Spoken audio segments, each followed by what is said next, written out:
Hey folks, what's up? Aaron here, Question Period Canada. We're bringing you the highlights from today's question period, and today was a wild one. Poilievre was on fire. Trudeau had some energy, was trying to fight back, dodging his questions, slipping answers. That's what he does. That's what we'll be checking out today. Poilievre really does light him up here. We might as well start right off. Poilievre is up to bat. Leader of the Opposition. Let me be the first of the season to wish everybody a Merry Christmas.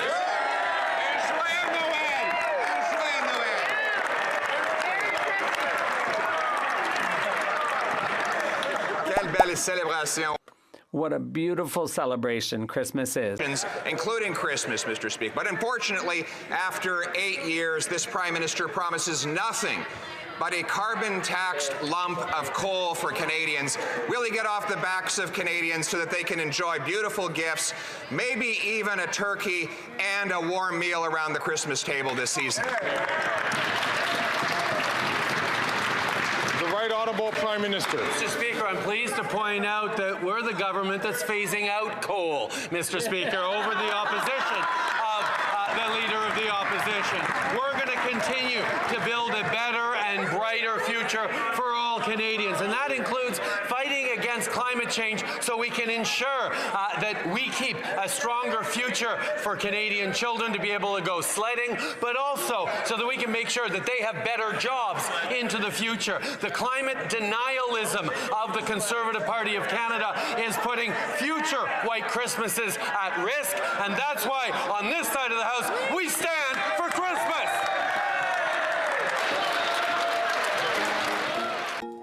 With the Christmas wishes, Poilievre definitely wins round one, no doubt about that. In Trudeau's answer, he says that coal production is down in Canada. It's not, it's up. Did you know that half of the coal that we produce goes to China, and that's up 30% over the years that the Trudeau government's been in power? Pretty bad. Let's check out the next question. Christmas is still involved. The Honourable Leader of the Opposition. Mr. Speaker, that has to be the angriest and most caustic Christmas message I've ever seen.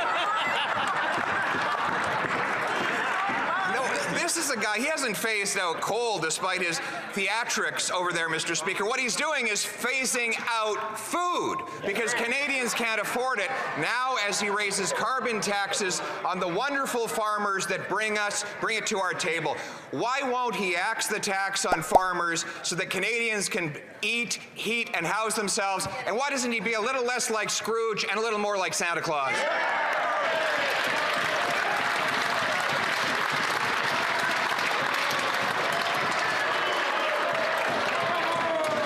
Honourable Prime Minister. Mr. Speaker, one of the issues we have is when he talks about the impact of our price on pollution on farmers, he includes farmers in Ukraine.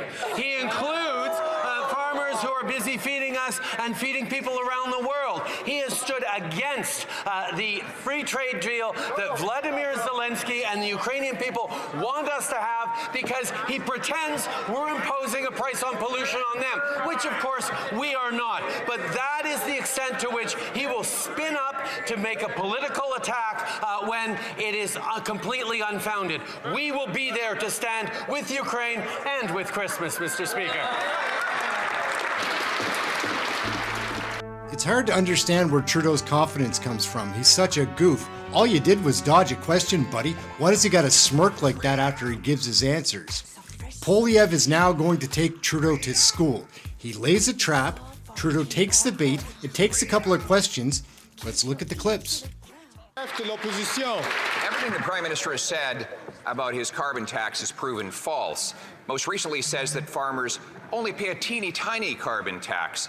Well, it turns out that tax adds up to well over $100,000 a year for just one mushroom farm in my riding. The Prime Minister now wants to quadruple the carbon tax on those farmers. So, very simple question for Carleton mushrooms.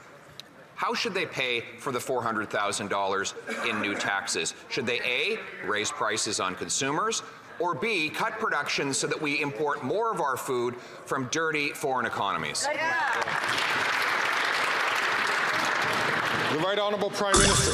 Mr. Speaker, farmers across this country, including in the member opposite's riding, know how important it is to fight climate change and protect their investments and future generations of farmers in this country. That's why we're stepping up with significant investments to support innovation in farming and agriculture, to support direct investments to change the way we're doing things so we can do them cleaner and greener in ways that continue to support Canadians and continue to build a stronger future for everyone. We know farmers care deeply about the land and its future, and we are working with them, not denying the reality that they're facing. Here, here.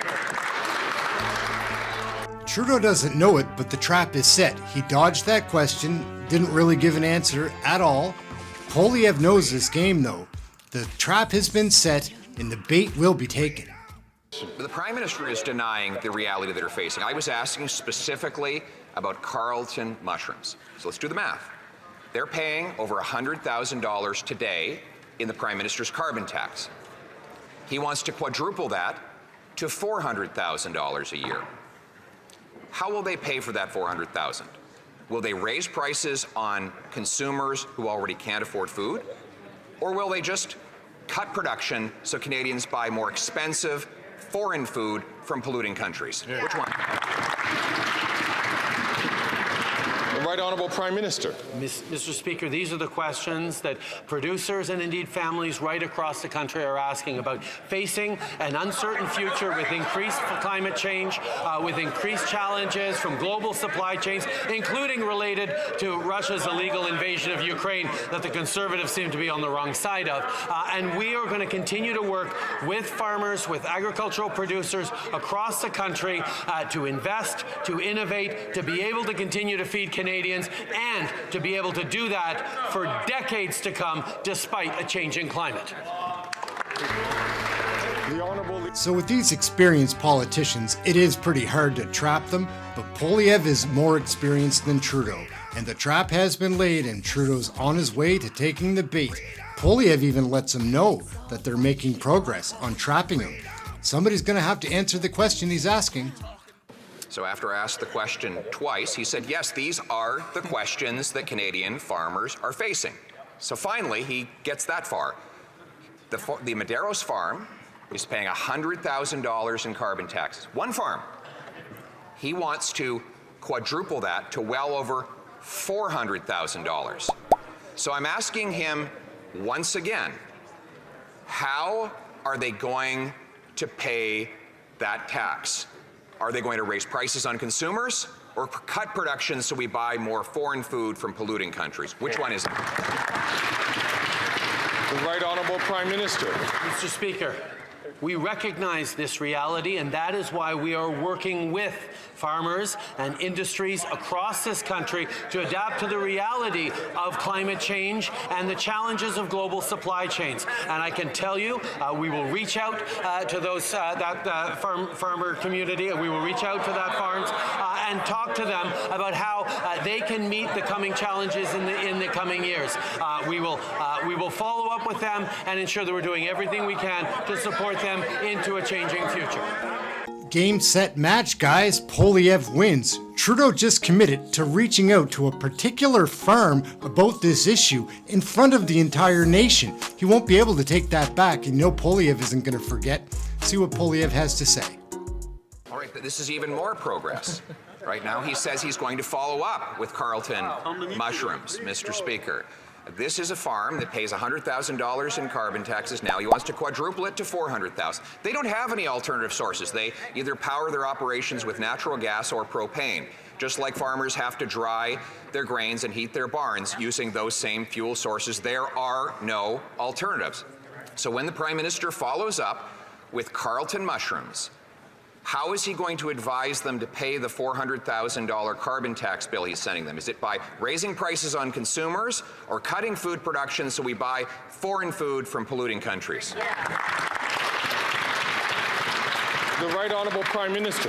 Mr. Speaker, I look forward to hearing about the sustainable practices that Carlton Mushrooms is already putting into place and working with them on how we can continue to move forward on supporting them into a brighter future. We recognize the reality of climate change on this side of the House at least, and we know that's going to bring challenges to families like the Maderos. But we're going to be there to support them like we're supporting farm families right across the country.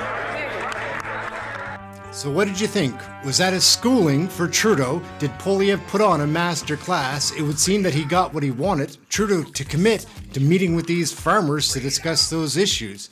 I wonder if that'll ever happen. It should now. He said it in front of the nation, right? He's going to be held accountable. Poilievre seems pretty satisfied with laying that trap and baiting Trudeau into it. It was pretty fun to watch. His last question here is about the Stellantis plant in Windsor. It's a battery plant, electric vehicle plant, where the details on who's going to build and work in this factory are very sketchy. None of the Liberals seem to know. The Minister of Innovation doesn't know. Prime Minister doesn't know. Poilievre has the questions and wants to see the contract. Wonders what Sherlock has found out. The Prime Minister announced $15 billion for one battery plant. For context, that works out to $1,000 in costs for every single Canadian family. When reports came out that the jobs were going to foreign replacement workers, he called it disinformation. Next day, his minister said, oh, there's one. And then they said, oh, there's a few. And then the company said that there are 900. And yesterday, his Minister of Employment said he's going to do an investigation and get to the bottom of it. Mr. Speaker, what has Sherlock Holmes been able to find? The Right Honourable Prime Minister. Thank you, Mr. Speaker. Once again, we see the extent to which the Leader of the Opposition will go to explain why he stands against investments that are going to create tens of thousands of great jobs across Windsor, across St. Thomas, in Montérégie in Quebec with Northvolt, and right across the country in battery supply chains. He is opposed to investments that strengthen the future of our communities because he doesn't believe in climate change. But we know, and Canadians know, that these investments make a difference. In terms of jobs, 2,300 local Canadian construction jobs, 2,500 permanent Canadian jobs just for the Stellantis investment. There you go. All right, folks, that wraps up the show. Hope you enjoyed it. Those are the highlights from today's question period. We'll be bringing stuff to you like this daily. We also cover the live broadcasts, and we try to cover the live Senate broadcasts as well. We'll be staying on top of that. Like and subscribe. I'm Aaron, QPC Canada, Question Period Canada. We're having fun with Canadian politics here. Hope you enjoyed the show. We'll catch you next time. Rick Perkins is looking good, on the rise, one to watch. You can't make this stuff up. He just wants to see the contract.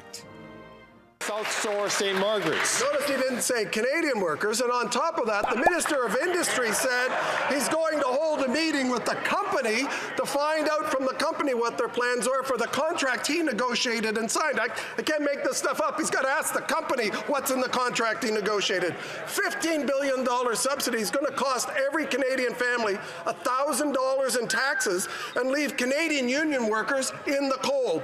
So will they come clean? Release the contract if they've got nothing to hide. I want to see that contract too, don't you? Like and subscribe. We're having fun with Canadian politics right here.